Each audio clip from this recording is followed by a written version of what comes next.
Graça e paz, irmãos e irmãs, que a graça e a bondade do Senhor esteja com todos vocês nesse domingo. Mais uma escola bíblica dominical online, seguindo a série sobre as parábolas de Jesus. E hoje nós vamos tratar de mais uma parábola, que é a parábola dos trabalhadores na vinha. Hoje nós estamos fazendo online, ao vivo, essa aula, né? Uma oportunidade de ficar tentando interagir com você. Então, se você tiver alguma coisa para acrescentar à aula, você pode utilizar o chat, pode utilizar o chat para fazer perguntas também, e assim a gente juntos crescermos no conhecimento do nosso Senhor e Salvador Jesus Cristo, né? Eu convido você para que a gente faça uma leitura bíblica, e aí eu vou compartilhar aqui o slide, onde vai ter os textos para a gente fazer o acompanhamento.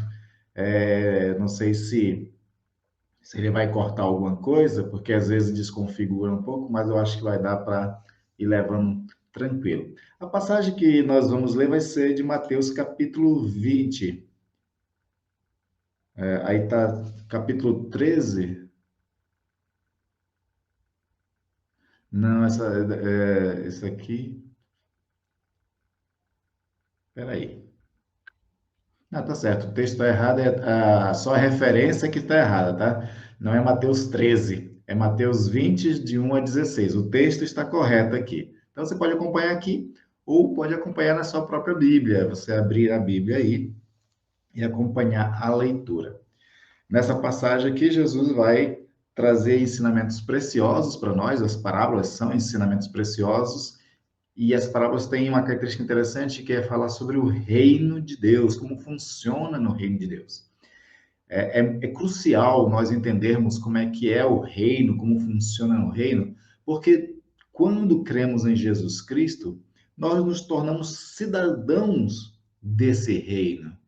E a coisa mais coerente da nossa parte é tentar viver como cidadão do reino, baseado na ética, na moral, nos princípios que fazem parte do reino de Deus, não deste mundo, porque, como você já viu nas parábolas anteriores e vai ver nessa, nas subsequentes, o reino de Deus tem uma configuração muito diferente deste mundo, e principalmente na questão de forma de pensar e de se comportar. E ainda que nós vivamos nesse mundo, nós temos que nos lembrar que nós estamos nos preparando para os céus. Então, aqui é a oportunidade de já experimentar, viver baseado na ética do reino.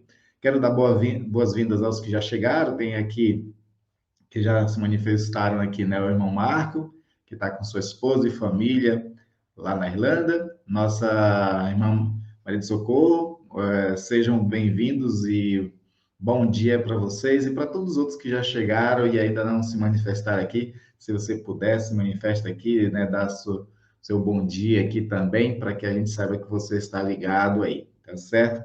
Então, convido você a abrir a sua Bíblia lá ou acompanhar comigo aqui Mateus 20, não é 13, tá? A referência que está errada aqui. O texto diz o seguinte: porque o reino dos céus é semelhante a um dono de casa que saiu de madrugada para assalariar trabalhadores para a sua vinha. E tendo ajustado com os trabalhadores a um denário por dia, mandou-os para a vinha. Saindo pela terceira hora, viu na praça outros que estavam desocupados, e disse-lhes: Ide vós também para a vinha, e vos darei o que for justo. Tendo saído outra vez, perto da hora sexta e da nona, procedeu da mesma forma. E saindo por volta da hora décima, encontrou outros que estavam desocupados e perguntou-lhes: Por que estivestes aqui desocupados o dia todo? Responderam-lhes: Porque ninguém nos contratou. Então lhes disse ele: Ide também vós para a vinha. Ao cair da tarde, disse o senhor da vinha ao seu administrador: Chama os trabalhadores e paga-lhes o salário, começando pelo último, indo até o primeiro. Né? No versículo 8, isso, indo até os primeiros. Versículo 9. Vindos da hora o 10ª, recebeu cada um deles um denário. Ao chegarem os primeiros, pensaram que receberiam mais. Porém, também estes receberam um denário cada um.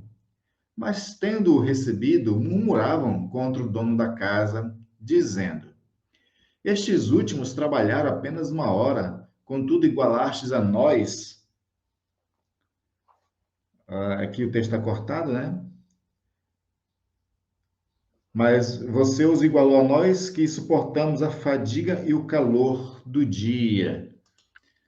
Mas o proprietário, respondendo, disse a um deles: Amigo, não te faço injustiça. Não combinaste comigo um denário?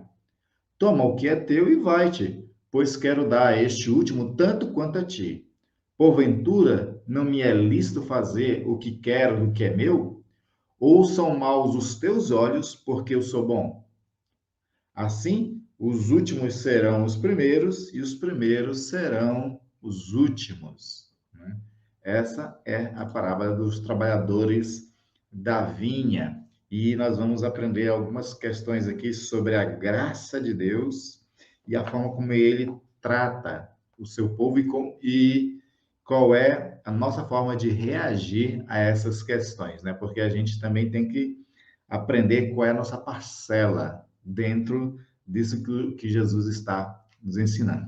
Mas antes de a gente refletir na palavra do Senhor, vamos orar ao Senhor pedindo graça dele, que o Espírito nos conduza nesse estudo, nos ilumine e nos edifique nessa manhã. Pai amado e querido, obrigado, Senhor, pela oportunidade de mais uma vez estar com meus irmãos e abrirmos a Bíblia. E hoje nós vamos aprender um pouco mais de uma das parábolas que Jesus ensinou, parábola de sabedoria, em que revelam características do reino de Deus, a qual nós temos que nos adaptar. Nós vivemos neste mundo e acabamos aprendendo muito deste mundo, a como viver neste mundo aqui. Mas nós estamos também agora em treinamento para viver no reino dos céus. E que essas parábolas, ó Deus, fiquem claras, compreensíveis em nosso coração para sabermos como nos comportar como cidadãos do reino. Nos ajuda nisso, ó Pai, em nome de Jesus. Amém. Amém. Então, como eu estava colocando antes, né, as parábolas ela têm as características de ensinar sobre o reino, de a gente compreender como funciona esse reino e assim entender qual é a nossa parcela, como é que a gente deve se comportar como cidadãos desse reino, né? Agora, toda parábola que Jesus ensina, ela tem um início, tem alguma coisa que a motivou. E o que motivou essa parábola está num capítulo anterior, no capítulo 19. No capítulo 19, Jesus fala sobre a questão de segui-lo, a questão do que se deve abandonar para seguir Jesus. E aí, dentro dessa questão, aparece um jovem rico que chega para Jesus e diz: Bom mestre, o que farei para herdar a vida eterna? E aí Jesus pergunta dele: Você conhece os mandamentos, né? Pensando ali naqueles 10 mandamentos lá do texto de Êxodo, né? E aí o jovem disse: Olha, desde a infância eu obedeço aqueles mandamentos. E o texto revela que Jesus teve uma afeição por esse jovem, né? E aí fez um desafio crucial para esse jovem, para que o coração dele não fosse só um coração voltado à obediência cega, uma obediência à lei, mas que fosse uma devoção genuína. E aí Jesus diz a ele o seguinte: olha, uma coisa só te falta, vende tudo que você tem e dá aos pobres, depois vem e me segue. O texto diz que o jovem ficou muito triste. Ele não era capaz de abrir mão das suas riquezas para seguir Jesus Cristo. O desejo dele era o reino dos céus, como é o desejo de todas as pessoas, né? Ninguém quer ir para o inferno, ninguém quer ir passar a eternidade em sofrimento. Todo mundo, né, quer ir para o céu e tem, né, uma certa esperança de que vai para o céu, independentemente de como viva neste mundo. E aí esse jovem, né, ele incapaz de dar um passo além do passo da obediência para o passo da devoção verdadeira, do amor verdadeiro, da relação verdadeira com Jesus. Então ele se entristece e vai embora, sem atender a esse desafio de Jesus. E aí Jesus vira para os discípulos e fala da dificuldade que é um rico entrar no reino dos céus. O seu coração está de tal forma envolvido com as coisas deste mundo, com o sucesso neste mundo, com a prosperidade, com a vida material neste mundo, que religião para ele é só mais um quesito, não é para desencargo de consciência. Mas nem sempre eles realmente estão envolvidos com aquele que realmente salva. E aí Jesus fala então do perigo das riquezas. Aí começa a questão do que vai fazer com que desemboque na parábola. Pedro ele se vira para Jesus e pergunta o seguinte, está no versículo 27 do capítulo 19. Diz o seguinte: então Pedro, tomando a palavra, diz: eis que nós deixamos tudo e seguimos o Senhor. Que será, pois, de nós? Ou seja, o jovem rico não quis abandonar a riqueza para viver uma relação profunda com Jesus Cristo, né? E aí os discípulos dizem, nós deixamos tudo, né, para segui-lo. Ou seja, abandonamos nossas casas, o conforto do nosso lar, para dormir às vezes ao ar livre, né, sobre neblina, sobre aquela coisa toda. Aí Jesus diz o seguinte, olha, em verdade vos digo que lá na regeneração, no final dos tempos, né, quando o Senhor, o Filho do Homem, sentar sobre o trono de sua glória, né, terão outros tronos e todos aqueles que abandonaram tudo também sentarão nesses tronos, né? Só que aí Jesus encerra essa fala sobre a questão de que quem abandonou as coisas para herdar a vida eterna é, e vai poder se entrar nesses tronos. Ele diz assim: porém, muitos primeiros serão últimos e os últimos serão primeiros. Termina de uma forma estranha, né, essa questão. Os discípulos devem ter se alegrado num certo momento, dizendo, poxa, realmente, então, o fato de nós termos largado tudo faz com que a gente sente em tronos para julgar, né? Jesus fala em outro momento, né, que eles iam julgar as 12 tribos de Israel, né, eram 12 apóstolos para julgar as 12 tribos de Israel. Então, eles se alegram nessa hora por essa questão, mas Jesus termina ali de forma estranha, né? Termina dizendo que os últimos serão primeiros e os primeiros serão últimos. Ou seja, Jesus, motivado pelo orgulho que os apóstolos pudessem ter de estarem mais privilegiados, por viverem na intimidade com Jesus Cristo, teriam uma situação muito melhor do que todo mundo. E de fato, esses homens ainda estavam vivendo ainda na sua carnalidade, a sua mente ainda estava em processo de transformação. Eles ainda estavam em processo de compreensão e adaptação à questão do reino de Deus. Eles não conheciam ainda o que era o reino de Deus na sua essência. Então, eles têm essas motivações muito terrenas, muito humanas, por assim dizer, nos seus corações ainda. Lembra-se, por exemplo, que a mãe de dois discípulos, que era João e Tiago, foi pedir de Jesus, e os próprios dois pediram também em outra ocasião, por outro registro de evangelho, eles pediram de Jesus, Jesus, quando tu estiver no teu reino, permita que um senta à tua direita, outro senta à tua esquerda.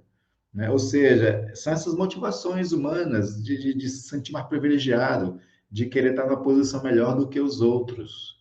E aí Jesus encerra justamente dizendo, né? Olha, muitos primeiros serão últimos e muitos últimos serão primeiros.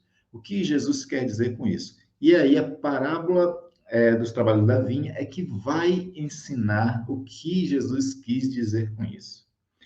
E aí, para nossa lembrar a leitura do nosso texto, né? Vamos aqui falar das contratações e surpresa. Ou seja, Jesus trata de que o reino dos céus, né? Lembra-se, ele está ensinando sobre o reino dos céus, né? O reino de Deus. Aí diz que é semelhante a um homem dono de uma terra, que ele tinha uma plantação de vinhas e está na época da colheita.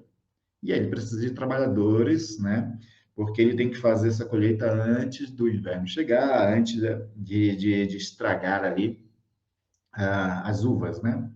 Então ele começa contratando desde manhã cedo, de madrugada praticamente.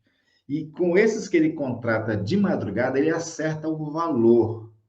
Ele acerta o valor. O texto diz o seguinte, no versículo 2: E tendo combinado com os trabalhadores o pagamento de 1 denário por dia, mandou-os para a vinha. Ou seja, com esses primeiros ele acerta o pagamento. Olha, vocês vão trabalhar para mim na vinha e eu vou pagar 1 denário. 1 denário era o salário de um dia de trabalho, né, ali naquela época, né? Aí, como ele tem pressa para fazer a colheita, durante o dia ele vai contratar outras pessoas. E conforme ele vai andando pela cidade, pelas praças, ele vai vendo gente desocupada, gente desempregada. Compadecido dessas pessoas e baseado também na necessidade que ele tem de colher as uvas, ele começa a contratar essas pessoas. Só que é interessante, o texto não fala de acerto de contas, ele não vai dizer quanto vai pagar. Então ele contrata de madrugada os primeiros e acerta, depois ele, durante o dia, tipo assim, 7 horas da manhã, 9 horas da manhã, meio-dia, 3 horas da tarde, 6 horas da tarde, né? Conforme ele vai contratando, ele não vai acertando valores.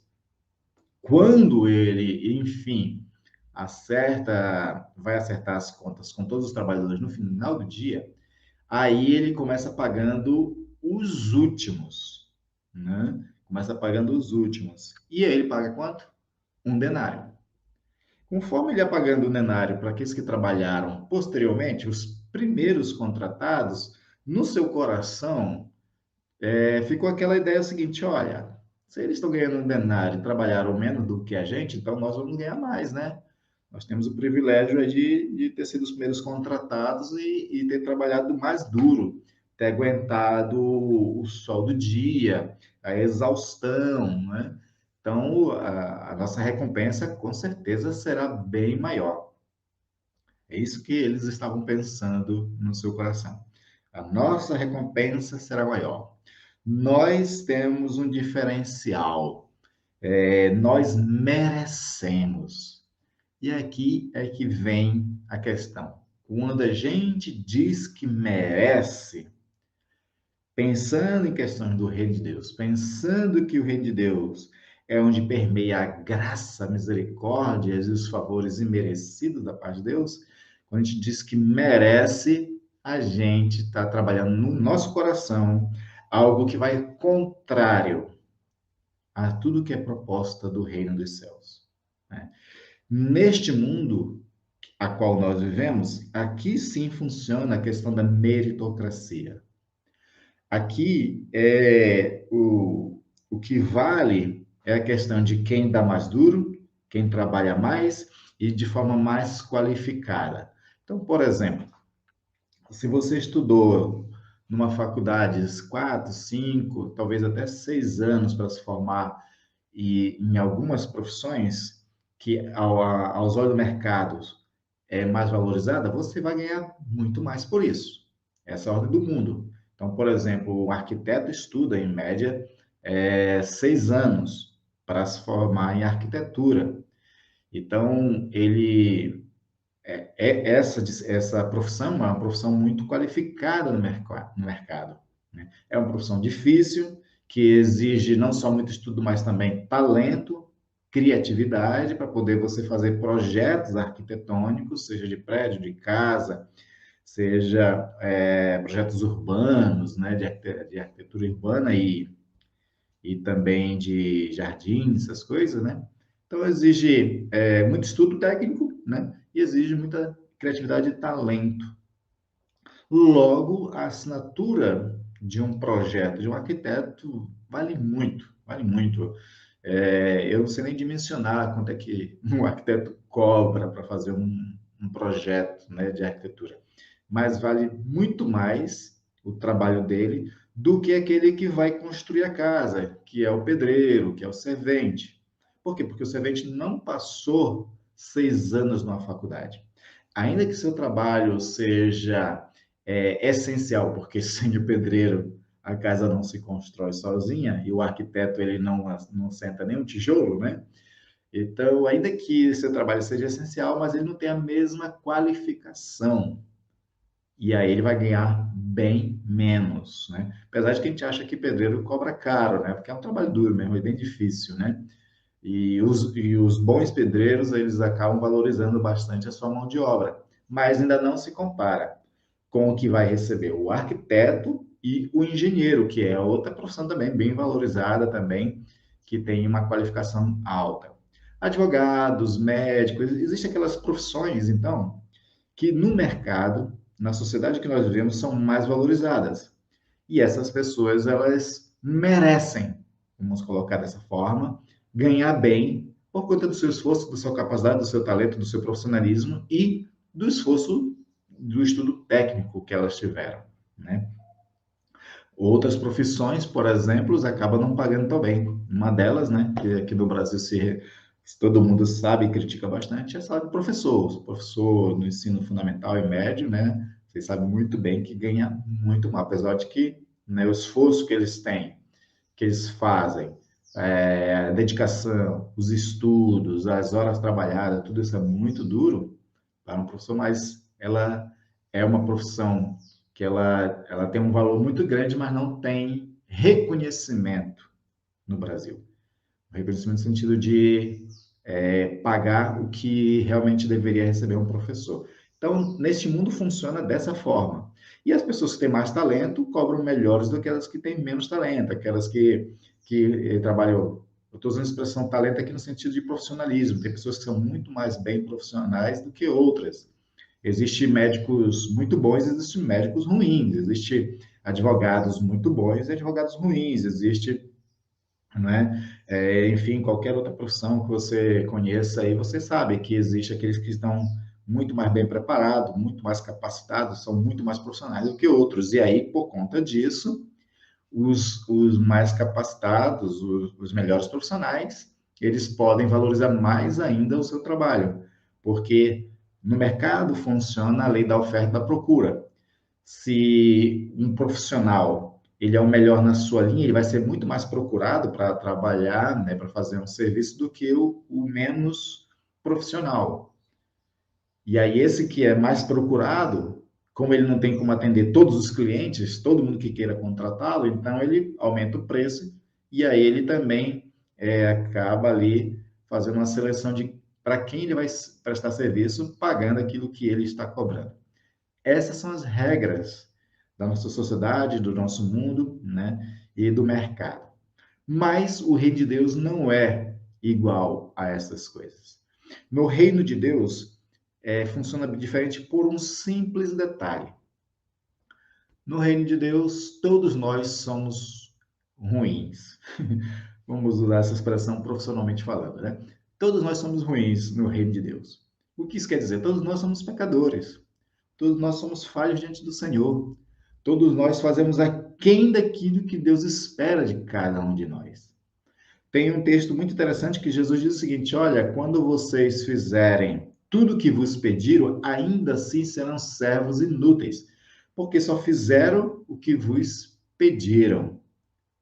Ou seja, Deus, ele pede coisas da gente nas Sagradas Escrituras, e muitos de nós, no máximo, fazemos somente o que ele pede. A gente nunca vai além, a gente nunca dá a mais para o Senhor.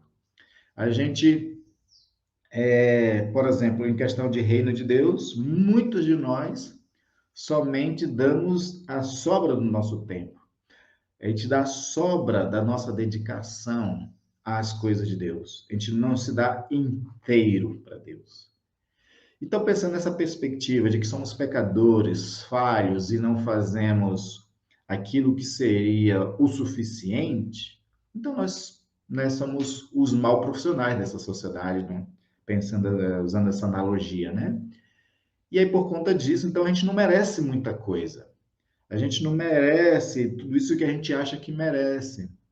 Às vezes, por exemplo, e aí é uma coisa muito importante para se dizer, né, que faz parte de um pensamento da espiritualidade. Às vezes a gente é até workaholic para Deus, no sentido assim, de que tem aqueles que trabalham no reino de Deus, né, trabalham na igreja e dedica 100% do seu tempo ao trabalho da igreja, e acha que porque ela se dedica integralmente, totalmente ao trabalho da igreja, ela está se dedicando totalmente, integralmente a Deus. Uma coisa é você servir a igreja, outra coisa é você servir a Deus. Umas vezes se confunde com a outra, mas tem um detalhe. Às vezes a gente está fazendo coisas para Deus, aliás, para a igreja, e que Deus não nos pediu. O que eu quero dizer com isso? Eu vou citar como exemplo aqui um pastor a qual ele ensina muito sobre a questão do discipulado, que é Josué Campanhar. Josué Campanhar, ele certa vez, ele em oração ao Senhor, ele disse o seguinte: Senhor, eu estou cansado, estou exausto. A igreja está tomando muito de mim. Eu já não tenho mais fôlego, já não tenho mais tempo para outras coisas, e realmente o trabalho na igreja está muito exaustivo. Então, ele estava colocando para Deus toda essa situação de uma pessoa cansada, já exausta, de uma pessoa que trabalha dia e noite em prol da igreja, aquela coisa toda. E aí ele disse que, quando ele estava fazendo essa oração, ele meio que ouviu o Senhor dizer para ele o seguinte: olha, você está cansado por coisas que eu não pedi para você fazer. Aí ele assim, como assim, mas eu estou servindo na sua igreja? Eu disse, pois é, você está servindo na igreja, mas teve muita coisa que você faz aí que não foi eu que pedi, né? E aí foi quando Josué Campanha começou a pensar numa espiritualidade em que servir a Deus vai além só da igreja. E na igreja, nós não somos chamados para fazer tudo. Por quê? Porque a igreja é o corpo de Cristo, onde cada membro tem a sua parcela, cada membro tem a sua contribuição. Não é um que deve carregar o piano todo da igreja, né? A igreja tem que ter muitas mãos para carregar o piano. Então, o bom líder, e aí o José Campanhã aprendeu sobre isso, ele escreve livros sobre isso, né? Ele aprendeu que ele, na tarefa de pastor, tinha as atribuições que realmente eram suas, dadas por Deus a ele. E tinha muitas que não eram dele, que ele não deveria estar puxando para ele. Então, ele tinha que aprender a capacitar os outros, aperfeiçoar os santos, como Paulo diz lá em Efésios 4:12, né? Para que os outros fizessem a sua parcela. E assim o peso não fica para todo mundo. E o que José Campanha aprendeu, baseado até naquele texto ali de Marta e Maria, né? Que uma coisa só é necessária: é estar com o Senhor, é ser do Senhor, é ser movido pelo Senhor, é ter essa relação íntima, né? Tem um pastor querido meu lá de Campinas, que quando a gente participa de retiro de espiritualidade, ele sempre comenta o seguinte: Deus ele chama trabalhadores para vir assim, mas esses trabalhadores têm que entender que primeiro são filhos. Então, antes de a gente pensar em ser um trabalhador para Deus, nós temos primeiro que nos lembrar que nós somos filhos de Deus. E Deus, ele quer que a gente sirva, mas ele quer muito mais que a gente tenha intimidade com ele. Porque, no final das contas, o trabalho que gera, de fato, resultados é feito por Deus, não por nós.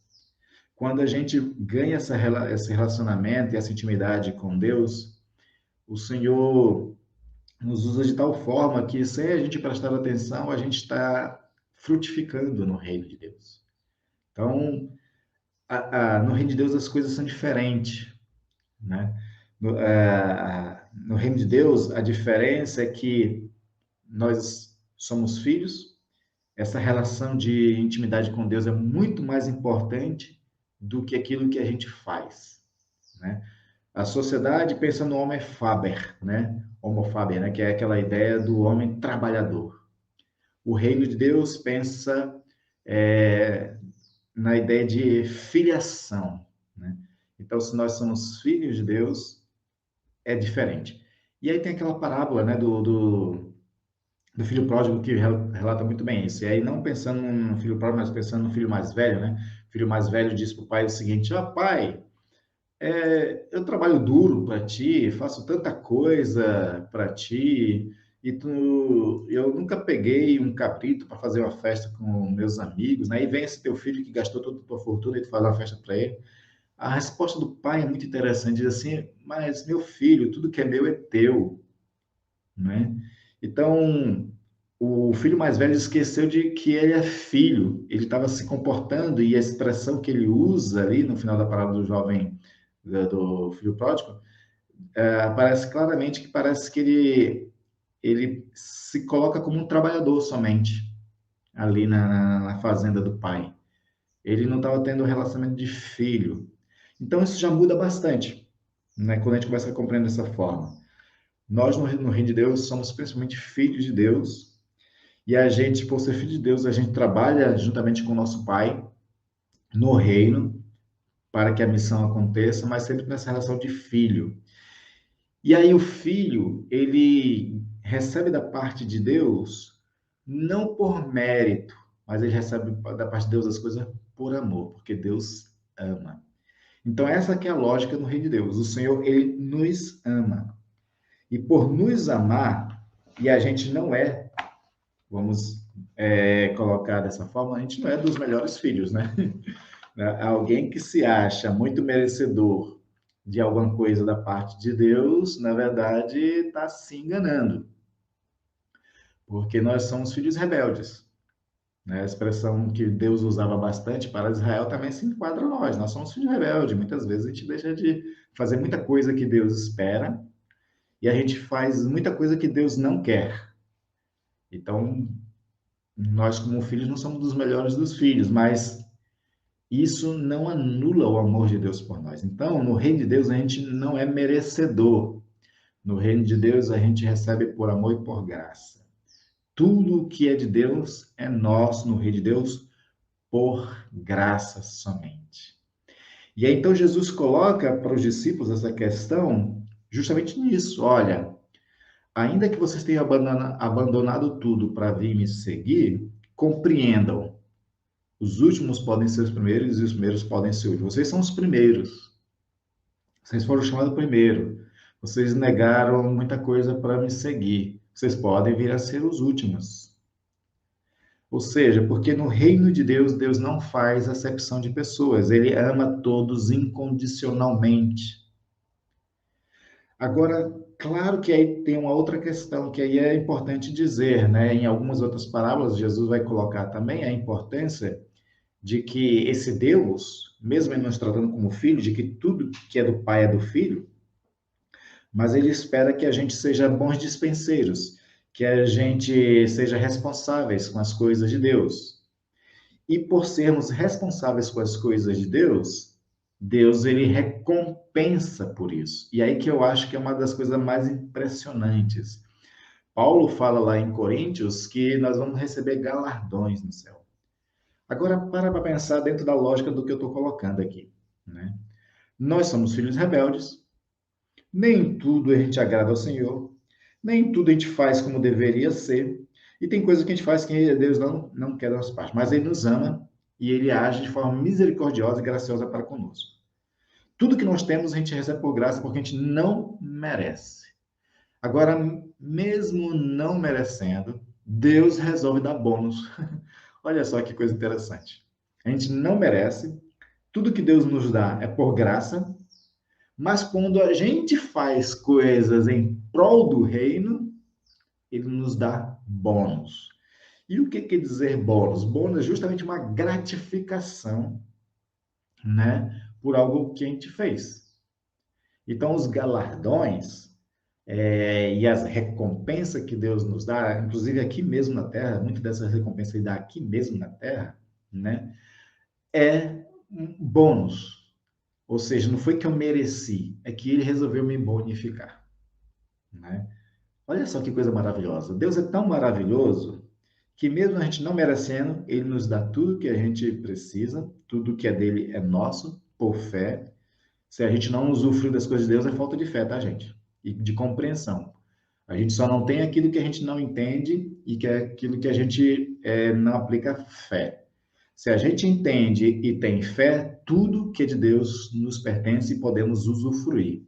Porque Jesus veio para dar vida e vida em abundância. Está claro nas Escrituras. Se você não usufrui de tudo que Deus te dá, você está agindo como o filho mais velho da parábola do filho pródigo. Você está servindo a Deus sem compreensão e sem fé. Porque né? Isso é uma coisa que Deus faz por graça. E aí, quando a gente trabalha segundo aquilo que Deus espera de cada um de nós, ele nos bonifica. É isso que é interessante, né? Então, a parábola está tratando destas questões. Então, quando esse homem começa a contratar várias pessoas ao longo do dia, porque a missão é assim, Deus está em missão no mundo. Deus está ao longo da história contratando, né? Que é convertendo, trazendo as pessoas à fé, né? Ele leva a sua igreja para pregar o evangelho às pessoas, e essas pessoas que atendem ao evangelho estão se inserindo na vinha do Senhor. E aí nós temos aí uns 2000 anos que isso vem acontecendo, né? E aí nós temos que entender que tanto os primeiros lá, quanto os últimos a serem chamados, todos estão dentro da mesma realidade, que é o amor e graça de Deus. Ninguém merece mais do que o outro. Ninguém merece mais do que o outro. Pensando dentro dessa perspectiva da graça. Agora, aqueles que dedicam a sua vida, o seu trabalho, aqueles que se dedicam a uma intimidade, uma relação profunda com Deus, Deus bonifica essas pessoas. Então, isso é bom. Então, o trabalhador, o empregador que vai empregando as pessoas ao longo do dia, na hora de acertar as contas, ele acerta as contas por igual. Porque Deus não faz acepção de pessoas. E as bonificações que Deus nos dá, né, são ao longo da nossa própria jornada aqui, né? E elas não contam dentro dessa ideia de um Deus que é gracioso igual para todo mundo, né? É muito interessante essa questão. E aí tem uma outra questão muito importante que nós temos que entender também, é o conceito que Deus vai trazer sobre a questão de justiça, que eu vou deixar mais para o final, né? Deus, ele é justo. Aqui, a parábola parece que Deus é injusto, mas ele só parece injusto aos olhos dos primeiros contratados. Porque na visão de Deus não é injustiça, é bondade. Olha só que interessante, né? A parábolas do reino quer nos ajudar a entender como Deus pensa. Então, aquilo que a gente acha como injustiça por causa dos nossos padrões aqui no mundo, porque se você, por exemplo, né, tem uma profissão igual de outra pessoa, e você trabalha mais do que o outro, você espera, por justiça, receber bem mais. Não é verdade? Isso é o padrão do mundo.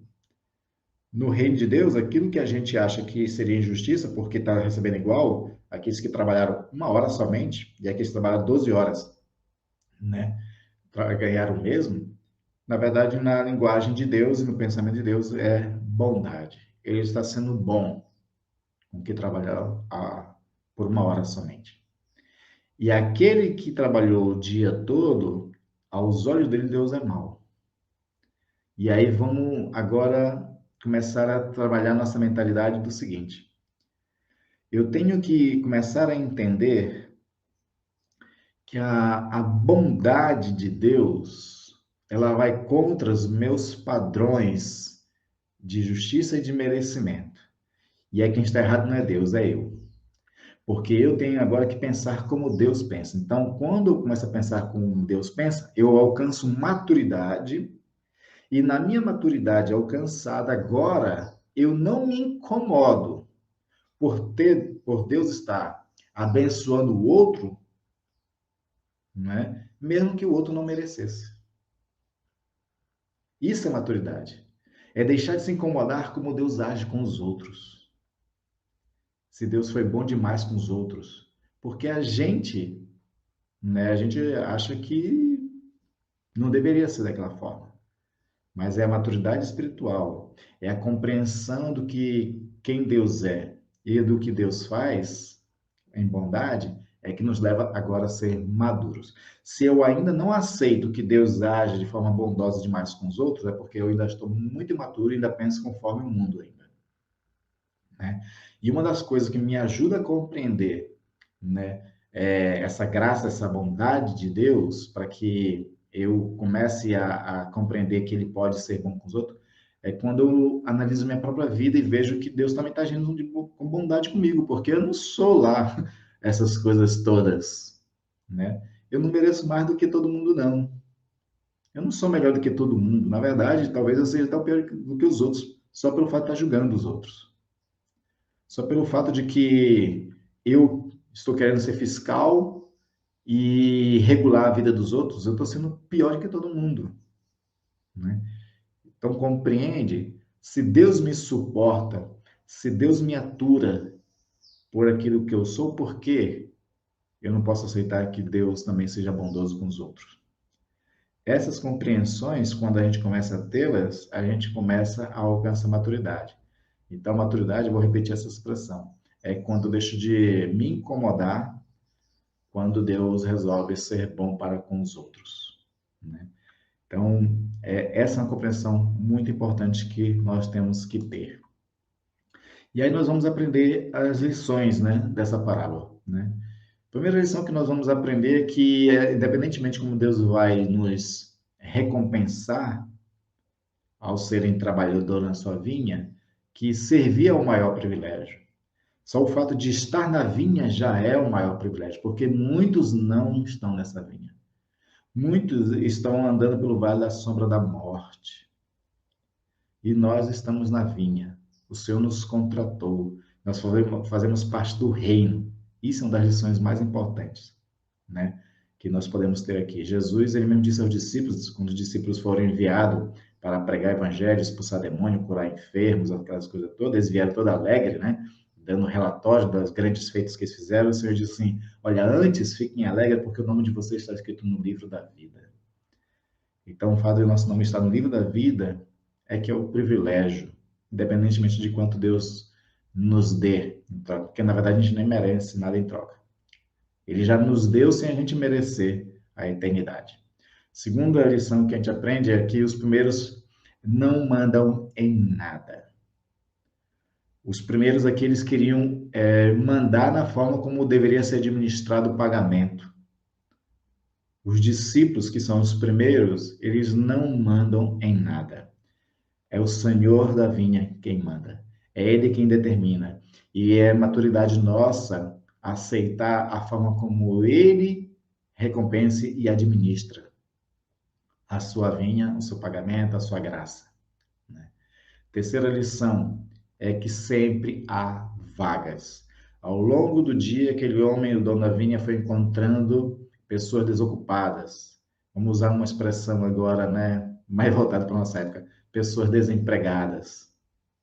Pessoas que estavam com o currículo debaixo do braço, mas não conseguia vaga em lugar nenhum. No reino de Deus sempre tem vagas. Deus está sempre contratando para o seu reino. Só não serve ao Senhor quem não quiser. E sempre há vagas. E Ele é generoso. Ele é generoso. Mesmo sem te merecer, Ele nos paga generosamente, com a sua graça, com a sua bondade, com o seu amor e tudo mais. Quarta lição que a gente aprende aqui é que a generosidade é maior, é mais que justiça. Deus, ele foi generoso para com os trabalhadores, né? Tanto com aqueles que trabalharam com primeiro, com os que trabalharam por último, ele foi generoso para com todos. Porque Deus está preocupado, não que esteja preocupado, é que Deus, ele tem como característica pessoal dele a bondade. Lembra que a resposta para o jovem rico, né, que eu citei no começo aqui da aula, né, antes de Jesus falar sobre a questão de ele obedecer os mandamentos, o Senhor Jesus diz assim: por que tu me chama bom? Só existe um, que é Deus. Faz parte do caráter, da essência de Deus, Deus ser bom, ser generoso. E isso vai além da justiça. E aí, né, como eu falei para você sobre a questão da justiça de Deus, olha só como é que Deus pensa a sua generosidade, a sua forma de justiça, que na verdade, trazendo uma expressão aí da filosofia de John Rawls, né, a justiça de Deus ela é com equidade, é baseado na necessidade que cada um tem. Deus age de forma diferente com diferentes tipos de pessoas, porque as pessoas são diferentes umas das outras, as pessoas têm necessidade diferente umas das outras. Então, Deus, ele é um Deus bondoso para com todos, agem de forma generosa para com todos e dentro da realidade de cada um. Então, por exemplo, no nosso padrão de igualdade, seria esse primeiro quadro, não é? Da esquerda aqui, onde cada um recebe um caixote para assistir ali o jogo no caso aqui é o jogo de beisebol, né?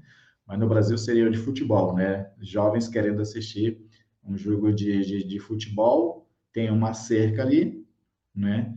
E a igualdade é dar um caixote para cada um. Isso que é o padrão de igualdade pensando no mundo, né? Mas como o padrão de Deus é generosidade, como o padrão de Deus é equidade, como o padrão de Deus é olhar a necessidade específica de cada um e abençoar segundo essa necessidade, então Deus atenderia aqui como no segundo quadro, o quadro da direita, em que aquele que já é alto, que já por si mesmo ele já enxerga o campo, ele não precisa de um caixote. Aquele que tem um tamanho médio, ele recebe um caixote e será suficiente para ele.